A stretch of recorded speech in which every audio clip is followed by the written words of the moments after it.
It's great to be here with you, Minister. First of all, I want to start off by congratulating you on your recent appointment. As John said, it's really fantastic to have a technologist and entrepreneur lead this ministry. And we at Google and YouTube look forward to working with you in the ministry on the Digital India program. It's really fantastic. And one of the things that I want to say is that the ministry has really staked its reputation on investing in people, investing in technology, recognizing the power of technology and the impact that it can have on improving people's socioeconomic status, not just in India, but really setting an example for the world. And so I want to applaud you for all of that as well. I think this conversation is extremely timely given Prime Minister Modi's recent visit to the US and the UN, the Quad Summit, and just the evolving geopolitics in the region. And what I'd like to do is start off with something that is impacting not just the region, but the entire world. It's something that's top of mind, I think, for all of us, which is the global pandemic that we're all living through, the COVID-19 pandemic. And of course, it's had a huge impact on all of our lives in terms of how we live them online, consuming information, commerce, etc. Of course, it's had a really big impact on the overall digital ecosystem in India, as well as the Digital India vision. I'd love to hear your thoughts about how that's playing out. So thank you, Neil. Thank you, John, for the introduction. Thank you for USISPF for having me this evening. Look, I think I speak from an Indian perspective, and I don't think it's very dissimilar from what most of the world has experienced during the last 18, 19 months, which is that we've just gone through the most difficult period in terms of not just the pandemic and the disease and the health challenges, but the deep impact it's had on lives, livelihoods, and the overall economic impact it's had on an economy that was, in our case, an economy that was just beginning to really ratchet up and take off after years of cleaning that the Prime Minister had to undertake from 2014. And having said that, we went through obviously one quarter of a sharp contraction, which is the lockdown quarter of April, May, June of 2020, where the economy shrunk by almost a fourth, to about 23.9%. And it was necessary by that time for us to build the capacities and the capabilities to fight this disease.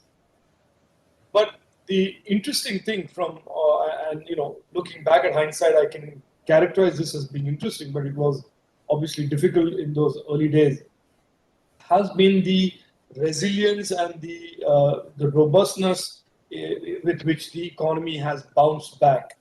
And a lot of that has to do with the fact that the investments in Digital India that the Prime Minister made in the early years of his administration and embedding technology into governance really helped tremendously during the pandemic in terms of how the government could reach out to the remotest families and deliver not just monies, but also food kits and rations all around the country.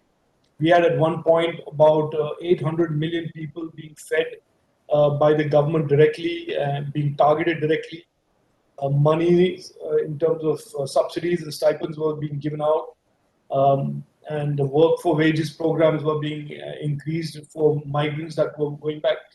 So in a lot of ways, I don't want to take away from obviously the successes in healthcare and all of what we did in that space, but digital and the technology investments that were made in government governance and generally overall in society and communities across the country really has helped the country bounce back. And Neil, and I'm sure that one of the sectors in the Indian economy that are just going galloping has been the tech space. And apart from the short-term setbacks in the first 2 quarters of the pandemic, the tech space has really taken off. And for a lot of people, there has been a reset of ambitions, and they look to the post-COVID world as a world full of opportunities in digitization and all of those other things that are now looking like real opportunities to pursue. No, I completely agree with what you said, and it's been remarkable to observe that, Minister, over the last a year or so. And as you know, at YouTube, we've tried to play our role, working in concert not just with your ministry, but the Ministry of Health and Family Welfare, to make sure that reliable and accurate information was available to all citizens across the country. Billions and billions of information panels and playlists and things that would give a high quality information about how to get vaccinated. The vaccine drive in India has been, nothing short of remarkable. How to get health care, et cetera. And so we look forward to continuing to do that as the country and the world emerge from the pandemic. Building on what you said towards the end there, there's obviously the pandemic. There's also just the changing geopolitical environment in the Asia Pacific region. That, of course, is going to have an impact on the existing U.S.-India ICT trade relationships, how that plays out. I'm assuming from your perspective, there's lots of opportunities as well as challenges. So if you could talk a little bit about how you see that relationship changing as a result of everything that's happening in the region, and also just the movement towards more open and collaborative data systems. We've talked about things like intellectual property, privacy, et cetera, in the past. I'd love to get your thoughts on that as well. Look, without getting into the trade conversation directly, Neil, look, I see this in rather simplistic terms. I think, and I've said this pre-COVID in the context of conversations around the Quad when I was not a minister, but I was a member of parliament. I've said that the future of technology has to be, in a sense, not left to, some sort of dynamic that is out there, driven only by entrepreneurs and driven by entrepreneurs and investors. It has to be in a very proactive manner by the four democracies of the Quad, India, US, Australia, Japan, and any other country that thinks along those same lines or have open communities, open societies. They have to play a much more proactive role in shaping the future of technology, shaping the future of where the internet goes, how the internet develops and how the internet remains open but safe and trusted. And I have maintained this line for many, many years, and I continue to hold that position even today, post-COVID. So I think at the heart and center, at the front and center of the conversation, Neil, I believe that there is a political need for political understanding between these 4-5 countries in terms of the future of technology. And I say this because in 2010, for example, I don't know if you recall, there was an attempt by some countries to move the regulation of the internet or the management of the internet from ICANN to the United Nations. I don't know if you remember that. And it was led by a country to the north of us. And there was quite a bit of debate about whether India should join that movement. And I was a member of parliament at that time, and I opposed it tooth and nail. So there are many of these things that, looking forward, countries like India, US will have to work together, both at the political level and at the business and entrepreneurial level.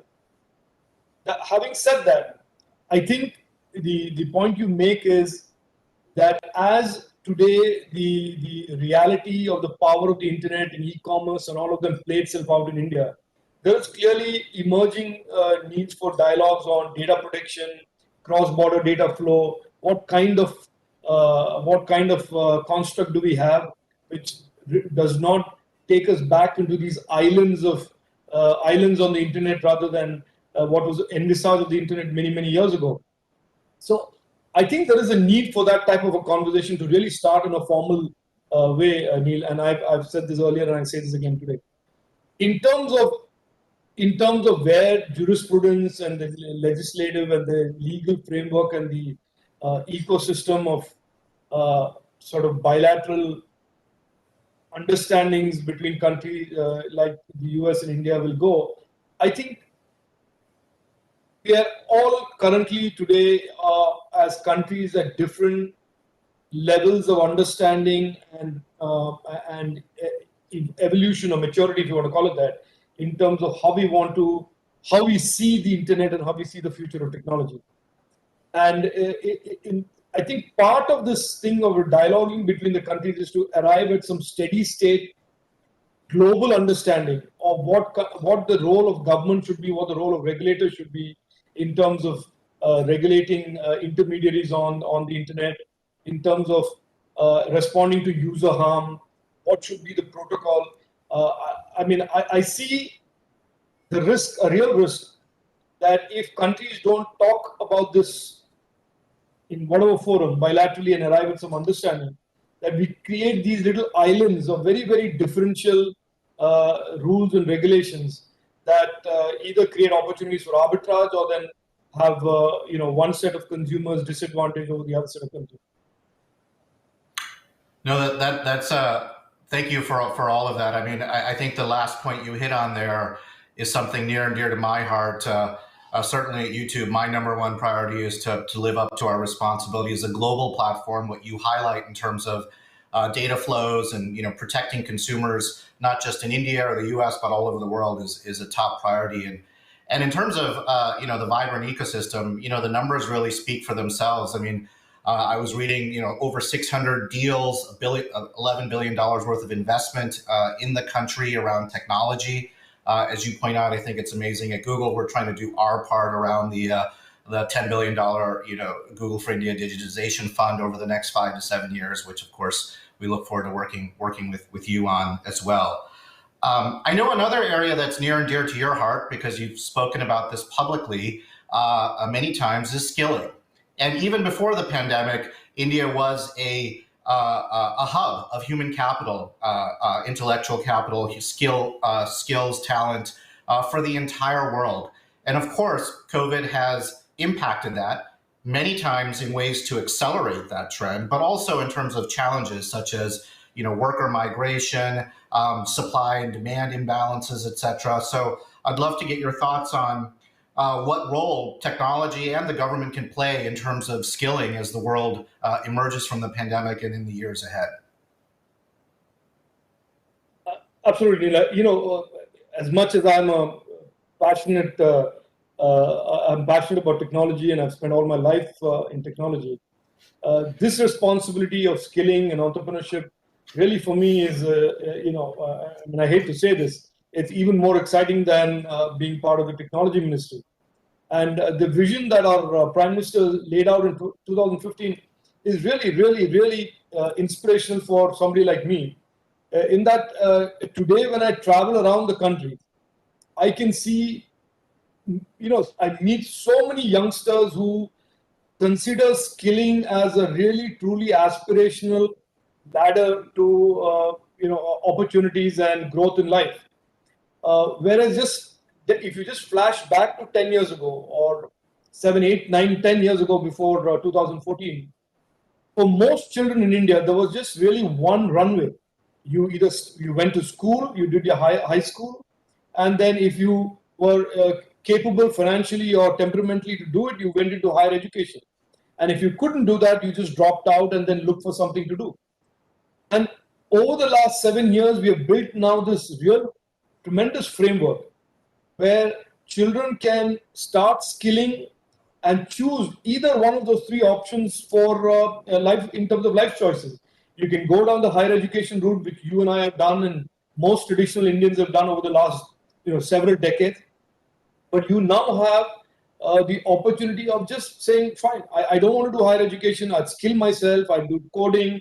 I would do artisan. I do handicrafts. Whatever. I have 4,000 plus skilling programs that the government of India has put together that are being run by a network of almost 20,000 training centers around the world, around the country. And kids are just, quite happy to do that. And in all of my travels around the country, I am really, really, woken up to the fact that there is a real aspirational generation that has been built on the back of this program of skilling that the Prime Minister launched in 2015. Having said that, let me say this, that there are many challenges in terms of how we take skilling in the post-COVID world. And you hit the nail on the head. During COVID, skilling took there was a big break put on the progress on skilling.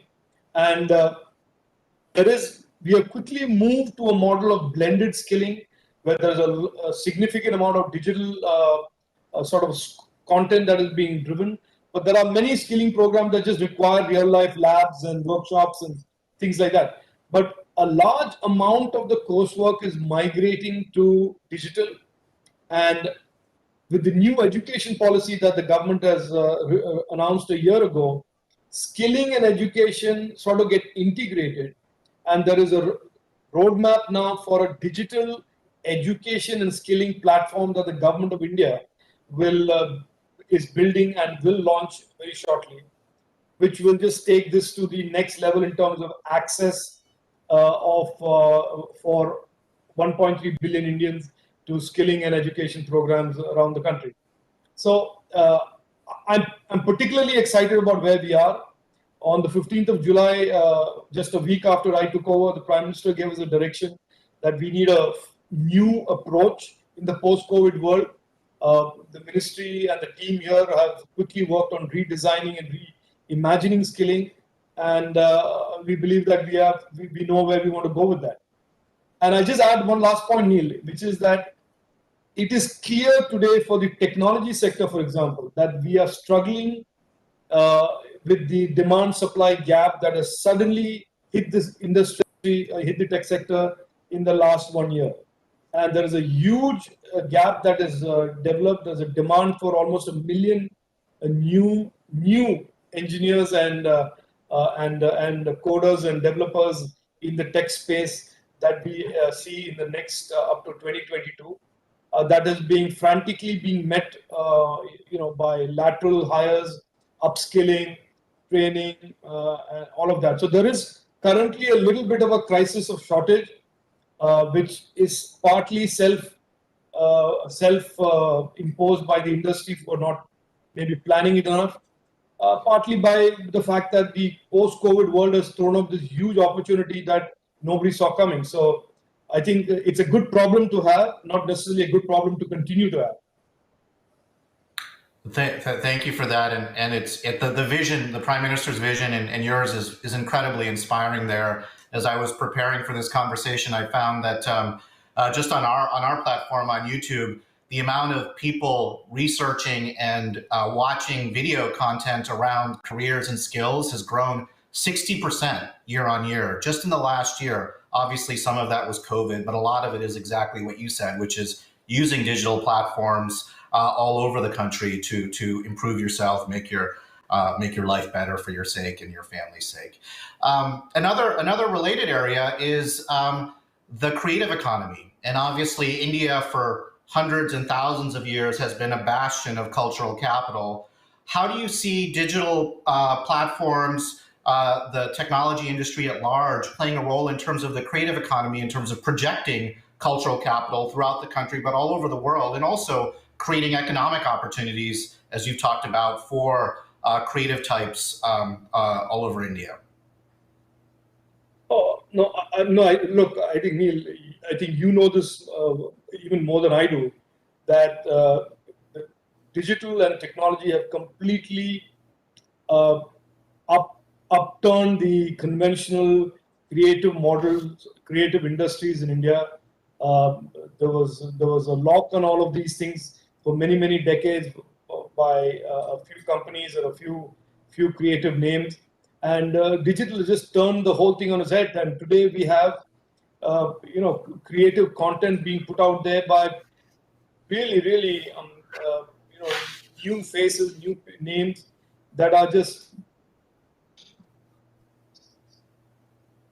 Can you hear me? Yep. Yeah. So no, I think there's absolutely no doubt on the fact that digital technology, the internet, and the connectivity that all of this, and now devices that are being that are inexpensive, and the increasing internet penetration of over 800 million plus that we have in India is really upturned the entire creative space, and it is created a new wave in terms of innovation and creativity, the likes of which we've never seen. Because I have never seen in my lifetime in India this kind of creative explosion. And I just wanted to make another point linked to the earlier question, Neil, which is about how even in the remotest parts of India today, students and youngsters walk up to me in these meetings that we have, in these chats that we have, and they say, look, why don't you take skilling onto YouTube? Or why don't you take it onto some of these platforms where we can, download it? Because we are actually learning a lot of these skills by going to YouTube and some of these open platforms.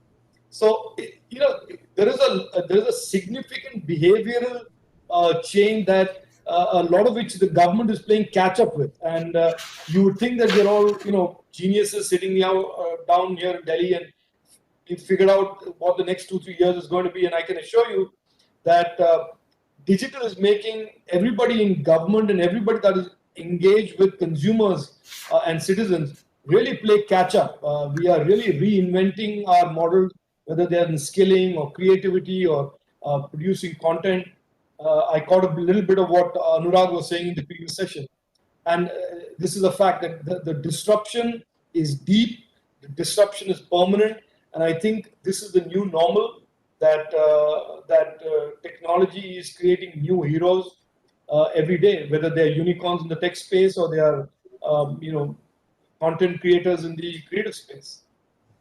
Yeah, no, that is truly amazing, and I think the fact that you have the insight that it is, the people and the citizens that really lead the way is I think really bodes well for the future. I know we need to wrap up here, but it's amazing. Even on our platform, we have 140 creators in India that have over 10 million subscribers, which is truly amazing. The power of this creative economy and what it can do for everybody. I want to thank you, Minister, for making the time. I look forward to working with you and your ministry on all of these efforts. And I think sort of the key theme really that emerges is the combination of people and technology to really move the ball forward on behalf of people's lives, but really set an inspiration for the world. Best of luck in all of those endeavors, and I want to also thank the U.S.-India Strategic Partnership Forum for having me and allowing for this conversation. So thank you, everybody. Thank you, Neal, and thank you.